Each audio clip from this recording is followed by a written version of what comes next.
Hola chiquillas, hola chiquillos. En este video vamos a revisar lo que alcanzamos a ver de la guía 2 de lenguaje, adquisición, teorías, etapa y fonética. ¿Ya? Voy a achicarme para que podamos ver la guía. Aquí podemos ver un pequeño resumen de lo que inicialmente comentamos que era el lenguaje de acuerdo a distintos autores, como por ejemplo, vamos a buscar acá a Chomsky o a Bronckart o a la RAE. Por ejemplo, Chomsky nos dice que el lenguaje es un conjunto finito e infinito de oraciones, cada una de ellas de longitud finita, construida a partir de un conjunto finito de elementos. Bronckart, por su parte, nos comenta que es una facultad que se invoca para poder explicar que todos nosotros hablamos entre nosotros. ¿Ya? Mientras tanto, la RAE comenta que es el estilo y modo de hablar y escribir de cada persona en particular. ¿Ya? Ahora, yo rescaté algunas frases de algunos autores que comentan lo que para ellos es el lenguaje. Por ejemplo, para Vermeo Solo, es esta capacidad o facultad del ser humano para comunicarse y representar la realidad a través de signos. Mientras que para Velos es una habilidad humana por excelencia. ¿Ya? Para Owens es un código socialmente compartido. Y ojo, que el lenguaje no es solo lo oral o lo escrito, también las matemáticas, la música, son otras formas de lenguaje. Ojo, no confundamos lo que es lengua con lo que es comunicación, porque la lengua pasaría a ser nuestro idioma en español, por ejemplo, este sistema de signos que nos condiciona el habla, ¿cierto? Que recoge la gramática. Recuerden que nuestro idioma español tiene gramática, ¿cierto? Que es como un sistema de estructurar cómo hacerlo bien. Y ojo, lo interesante es que evolucionan, cambian.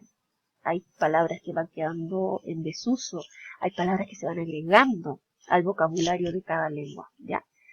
En contraposición, pero siendo parte de la misma idea, la comunicación es un proceso en el cual dos interlocutores logran intercambiar información, ¿ya?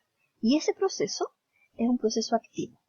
Por lo tanto, aquí no solamente podríamos hablar de que la comunicación se produce solo entre seres humanos, sino también podríamos decir que los animales se comunican entre ellos y que incluso se comunican con nosotros, como por ejemplo el gatito, el perrito, ¿cierto? Ahora, ¿a través de qué?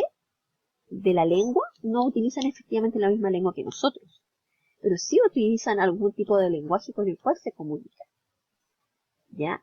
Entonces, ojo también con entender el lenguaje como una capacidad exclusivamente humana. Nosotros usamos el lenguaje, pero no es exclusivamente nuestra. ¿Y por qué podríamos ser tan tajantes para decir eso? Porque no se han hecho estudios que indiquen que los animales no tengan un lenguaje. Si de hecho ya tienen la capacidad de comunicar. Ya, bueno, eso un poco en el plano filosófico, ya. Ahora vamos a ver algunas teorías, como por ejemplo, la primera es de teorías de adquisición del lenguaje, es la del señor Skinner, que nos habla sobre cómo se pueden reforzar el desarrollo del lenguaje, ya, con un refuerzo o premio, ya. Para el señor Skinner, el refuerzo es lo que hace que el niño se estimule a seguir, a mantener ese desarrollo del lenguaje y a que el resto que adquiera lo vaya haciendo en esa misma línea. Ojo, el refuerzo selectivo daría como resultado la producción de palabras. Pero ¿qué pasa con las oraciones? ¿Vamos a reforzar necesariamente siempre las oraciones completas o solo las palabras? ¿Mm? Y ojo, ¿qué pasa con el refuerzo que se ve en esta etapa y en esa época se indicaba que lo hacían los padres? ¿Qué pasa si los padres hablan mal? ¿Qué pasa con este refuerzo? ¿Qué pasa con la producción del niño? Ahora, también aquí se ve un poco al niño como un receptor un poco pasivo de todo esto. Entonces, ¿cómo entendemos al niño? ¿Ya? Aquí habla también del refuerzo y del castigo. Ojo, no pensemos necesariamente en el castigo como algo físico o como un insulto, no sé, como algo que sea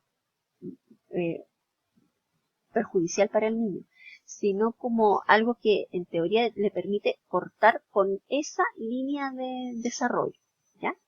Y aquí podemos ver estímulo, respuesta, consecuencia, esto sería consecuencia, y el resultado, ¿ya?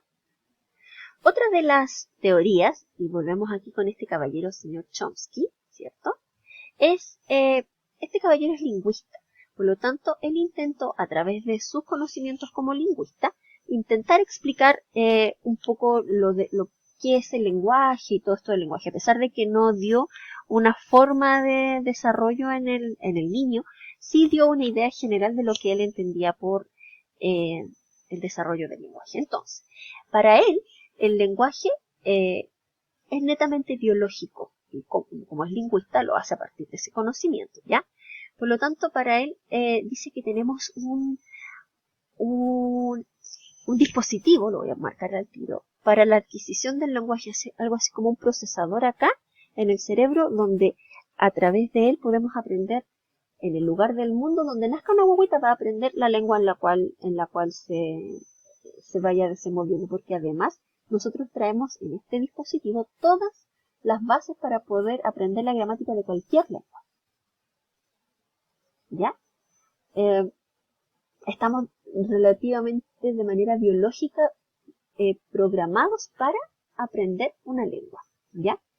Entonces, habla, como les comentaba, de esta gramática universal, de conocer las reglas de todas las lenguas, de que estamos biológicamente programados para adquirir el lenguaje, y podríamos mencionar un pro y un contra de esto, igual como hace un momento con la otra teoría, de que el pro nos permite hacer como un esquema donde podemos hacer un análisis del desarrollo lingüístico de todos los niños en todas las lenguas, como que se marcan ciertos hitos, a pesar de que la lengua sea distinta.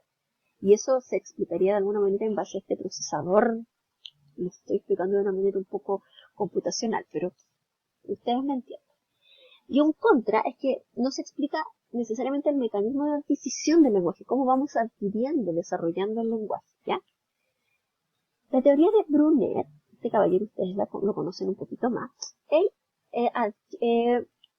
se relaciona un poco con la teoría anterior porque él también dice que tenemos un sistema de apoyo para la adquisición del lenguaje, pero además él habla sobre la interacción social.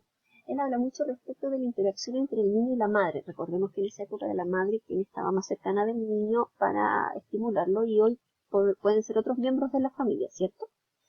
Él dice que necesita este sistema mucha interacción para poder desarrollarse, ¿ya? Y ahí considera la interacción social como muy importante. Y ahora nos vamos a detener en este caballero que, bueno, quienes estuvieron en clase pudieron notar que a mí me gusta mucho, yo escribo mucho a la teoría sociocultural de Vygotsky, y acá este caballero Vygotsky, este caballero Rousseau, vamos a detenernos ahí, él entiende el desarrollo del ser humano como parte de un proceso, y que además el ser humano no se desarrolla solito en el mundo él, porque mientras el humano se desarrolla, están pasando muchas cosas alrededor. Están pasando cosas en lo social, en lo político, en lo histórico, en lo cultural, en lo económico, en lo familiar. Entonces, este ser humano se ve influenciado por todo eso. Y todo eso influye en su desarrollo, y en algún momento él puede influenciar en el desarrollo de todas estas áreas. ¿Cómo lo hace? A través del lenguaje. Porque el lenguaje es un instrumento. Y para el humano es un instrumento del pensamiento, porque nos permite desarrollarnos cognitivamente. Para Vygotsky tenemos funciones psicológicas elementales, que son básicas, son como biológicas, como hambre, frío, qué sé yo, pero las funciones psicológicas superiores son las que son determinadas históricas y culturalmente, y las que a través de el pensamiento y a través del lenguaje como instrumento para desarrollar el pensamiento, las podemos ir desarrollando, ¿ya? Entonces, para él el lenguaje es súper importante porque es un mediador entre la formación personal y el desarrollo de estas funciones, pero además el hombre es moldeado por la cultura que él mismo crea. Él a través del lenguaje crea cultura, pero la cultura también lo moldea a él.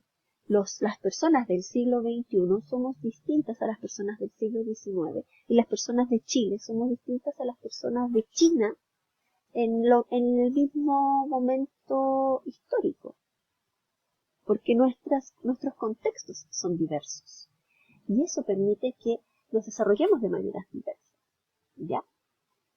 Por eso para Vygotsky es tan importante el desarrollo del lenguaje y la adquisición en particular. Para él nos permiten desarrollarnos cognitivamente, por lo tanto, mientras mejor y más rápido y más pronto lo hagamos, mejor para la persona, ¿cierto? Esto me gustaría que les quedara como, que notaran la importancia de esta frase. Porque para Vygotsky hay dos saltos importantes en el desarrollo del ser humano. El primero, cuando adquiere el lenguaje oral, porque puede comunicarse con nosotros. Y el segundo es cuando adquiere el lenguaje escrito, porque puede leer lo que pasó anteriormente en su cultura y puede también escribir para dejar historia, para modificar su entorno, para poder ser parte activa de su sociedad. ¿Ya? Y esto es importante que lo tengamos claro, porque cuando nosotros estamos enseñando a nuestros estudiantes a leer y escribir, también tenemos que tener en consideración el momento histórico, social, cultural en el cual estamos viviendo. Por ejemplo, ahora los profesores que están tratando de enseñar en este contexto pandemia a nuestros niños a leer y escribir. Todas las estrategias que tienen que modificar o las que tienen que considerar, las cosas que están pasando en las casas de los niños, todo eso para que nuestros estudiantes logren aprender a leer y escribir. Entonces, qué importante es mantener en la mente siempre que la cultura, la sociedad, la historia nos determina también como personas. Y nosotros también hacemos historia. También hacemos cambios sociales y culturales. Cosa de ver lo que pasó a partir del 18 de octubre, ¿o no? Entonces, lo interesante de esta teoría es que además es la base para el enfoque comunicativo, que es el enfoque en el cual se desarrollan nuestras bases curriculares. El enfoque comunicativo entiende que hay que presentarle a los niños contextos reales, contextos, evaluaciones en situaciones reales y contextos de verdad, porque este contexto nos permite adquirir esta cultura. ¿Ya? Todo, en este sentido, todo se enlaza una cosa con la otra y no son fenómenos aislados, son fenómenos que hay que tener en consideración. ¿Ya? Chiquillos, voy a dejar este video hasta acá y en el próximo voy a continuar, que ya llevo 12 minutos y seguramente ya los laté un ratito, así que para que se levanten, estiren un poquito las piernitas y podamos continuar en el siguiente video, ¿ya? Los espero a todos, sí, en el video. A ustedes. Chao.